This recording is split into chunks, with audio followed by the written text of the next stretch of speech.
दोस्तों, इस वीडियो में हम आज ही हमारी तीसरी वीडियो है उत्तराखंड इतिहास की।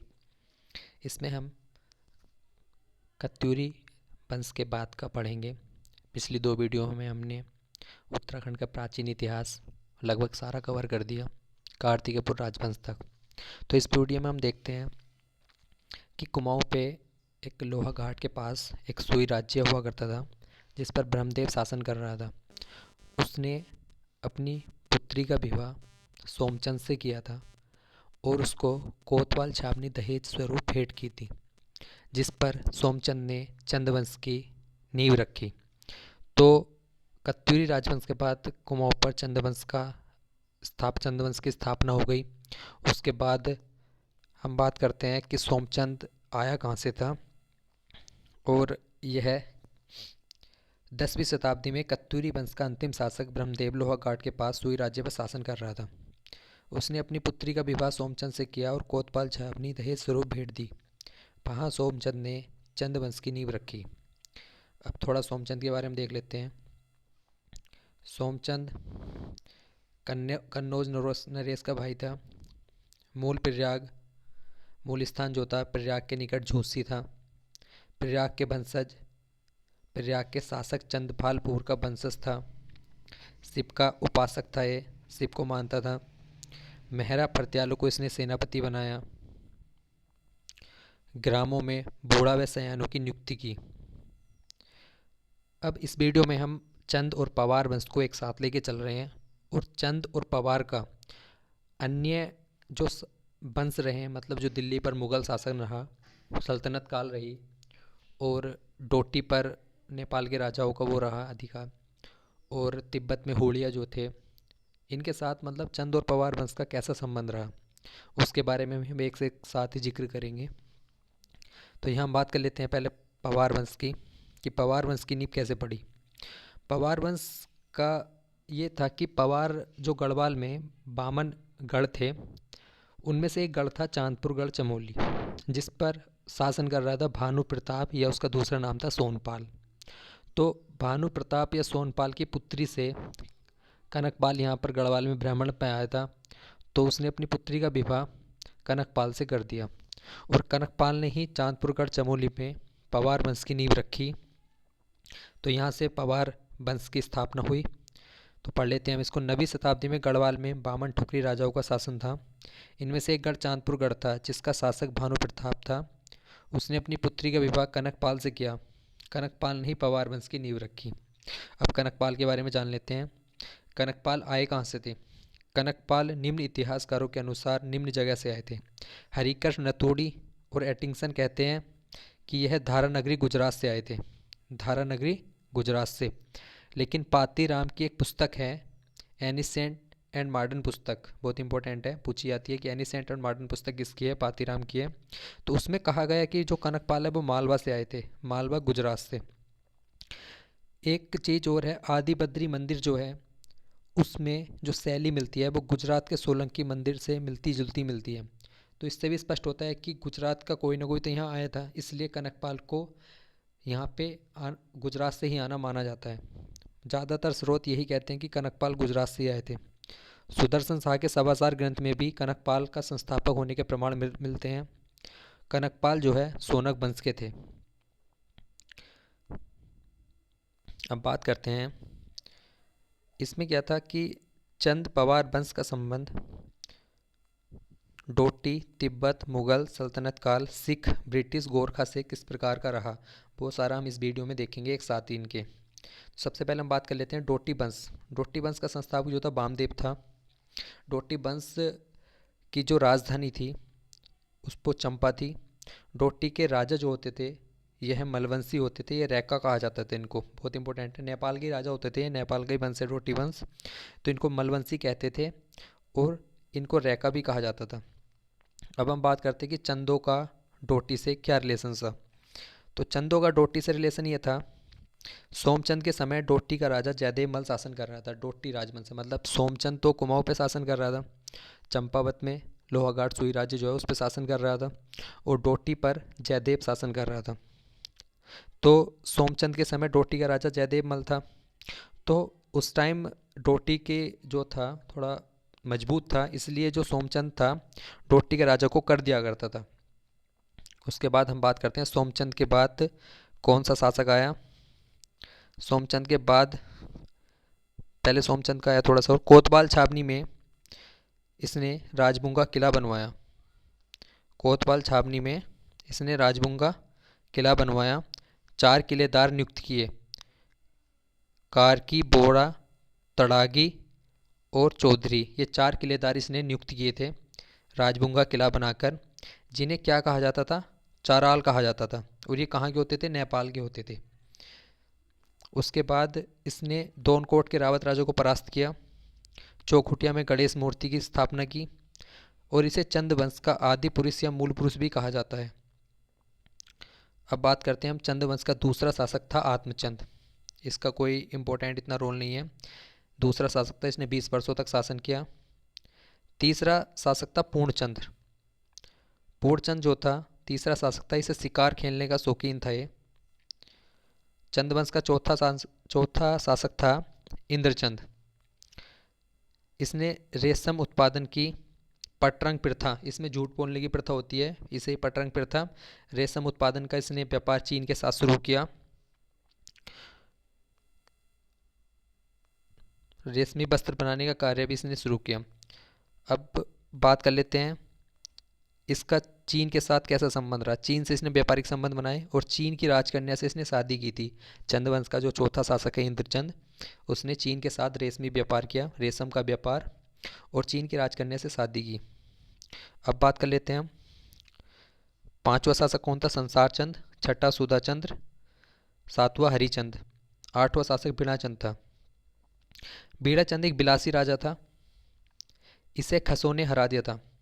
बीणाचंद को जब चंदों के शासक जो था आठवां शासक बीणाचंद, इसको जब खसों ने हरा दिया तो उसके बाद 200 वर्षों तक बीणाचंद को खस राजा बीजड़ तथा जीजड़ की सहायता से हरा दिया।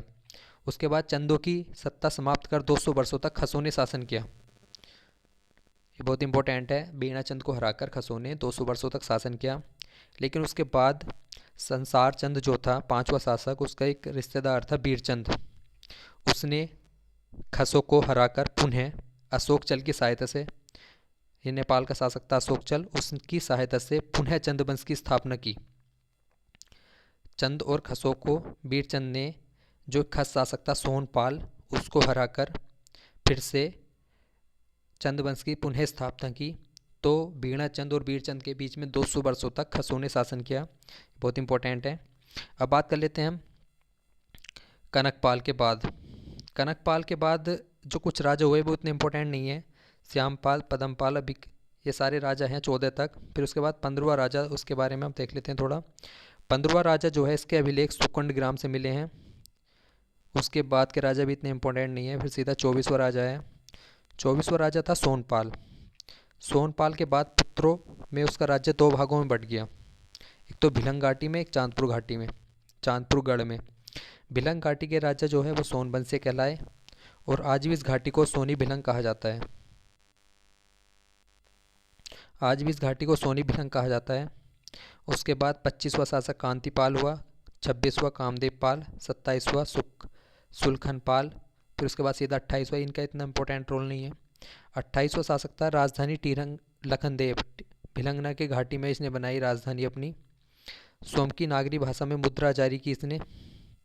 पहला शासक था जो कार्तिक और वंश को कर नहीं देता था। इसकी मुद्रा पुरानी टिहरी दरबार में मिलती है। तो ये 28वां शासक था। अब बात करते हैं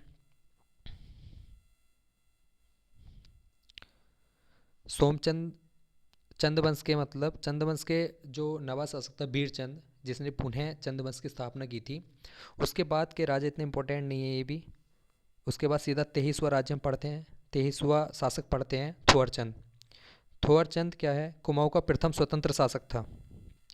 किसके अनुसार था, बहुत इंपॉर्टेंट है, हर्षदेव जोशी और फ्रेजर के अनुसार जो है सोमचंद एक पहला कुमाऊं का स्वतंत्र शासक था। उसके बाद हम पढ़ते हैं 24वां शासक जो था वो कल्याण चंद, 25वां त्रिलोकचंद। त्रिलोकचंद था प्रथम शासक जिसने साम्राज्य का विस्तार करने बाला था। मतलब प्रथम चंद शासक था जिसने अपने साम्राज्य का विस्तार किया। छकाता महल का निर्माण कराया, भीमताल में किले का निर्माण कराया। उसके बाद 26वां शासक हुआ डामरचंद, 27वां धर्मचंद, इनका इतना इम्पोर्टेंट रोल नहीं है। 28वां अभयचंद, पहला शासक जिसने अपने अभिलेख मुद्रा उत्कीर्ण करवाए। मोहम्मद बिन तुगलक का क्रांचिल अभियान जो है वो इसी के शासनकाल में हुआ था। पहला शासक जिसकी जानकारी स्वयं के अभिलेख से मिलती है। सबसे प्राचीनतम अभिलेख 1360 ईस्वी का है। इसके अभिलेख चौकुनी बोरा में सौर के राजा ब्रह्मदेव व उसकी पुत्री रमा देवी का उल्लेख मिलता है। इसका जो अभिलेख है चौकुनी बोरा, उसमें सौर के राजा ब्रह्मदेव और उसकी पुत्री रमा देवी का उल्लेख मिलता है। उसके बाद हम देख लेते हैं ज्ञानचंद। ज्ञानचंद जो है सबसे लंबा कार्यकाल था इसका, चंद वंश में सबसे लंबा कार्यकाल 46 वर्ष का इसका रहा ज्ञानचंद का। सौर का विजेता था ये, विष्णु का उपासक है और गरुण की उपाधि से मिली थी। गरुण इसका राजचिन्ह था। अब देख लेते हैं गरुड़ की उपाधि से दी किसने थी। तो पहले हम देख लेते हैं कि चंद वंश का दिल्ली सल्तनत से क्या संबंध था। ज्ञानचंद का फिरोज शाह तुगलक से, पहला चंद शासक दिल्ली दरबार जाने वाला, बहुत इंपॉर्टेंट है। कौन सा? ज्ञानचंद। दिल्ली सुल्तान फिरोज शाह तुगलक ने गरुड़ की उपाधि दी। पूछा जाता है कि ज्ञानचंद को गरुड़ की उपाधि किसने दी थी? फिरोज शाह तुगलक ने। उसके बाद ज्ञानचंद के समय तराई भापर पर कटेरियों का शासन हो गया था। अब बात कर लेते हैं पवार वंश की। पवार वंश में भी इन राजाओं का कोई इंपॉर्टेंट रोल नहीं है। 33 देखते हैं आसल देव। पवार राजवंश को इन्हें पुनः संगठित किया, राजधानी भिलंगना से चांदपुर गढ़ बनाई फिर से। 34वां शासक था जगतपाल। इसके विषय में जानकारी देवप्रयाग के रघुनाथ मंदिर के ताम्रपत्र अभिलेख से मिलती है। देवप्रयाग में रघुनाथ मंदिर से। इसने स्वयंकोश में रजबार लिखा है। देवप्रयाग के रघुनाथ मंदिर से पवार वंश का 1455 का ताम्रपत्र मिलता है। सबसे प्राचीन ताम्रपत्र पवार वंश का जगतपाल का ही है, 1455 का। 1455 का ताम्रपत्र किसका? जगतपाल का। इसने मंदिरों को भूमिदान उल्लेख मिलता है। इसने मंदिर को जो भूमि थी उसका उल्लेख इस ताम्रपत्र में मिलता है।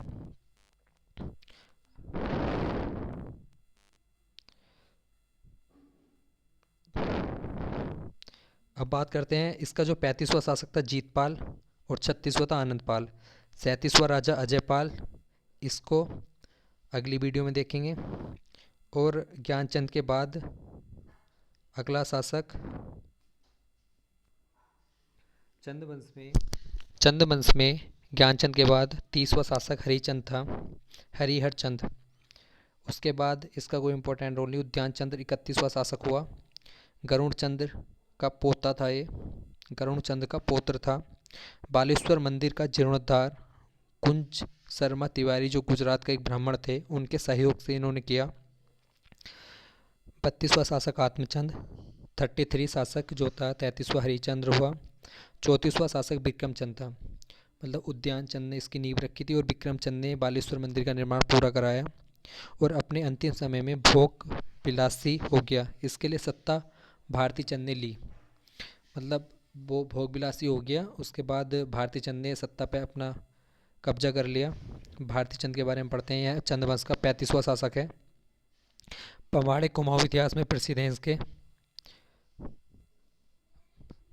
चंद्रवंश का सबसे पराक्रमी शासक था ये। समस्त जाति की एक ही सेना बनाने वाला था। पवाड़ों में कुमाऊं की वीरांगना ध्योना के बीच द्वंद्व युद्ध का वर्णन मिलता है। चंद्रवंश का 35वां शासक भारती चंद और डोटी का राजा जयमल, इनके बीच में क्या संबंध रहा है उसके बारे में पढ़ते हैं।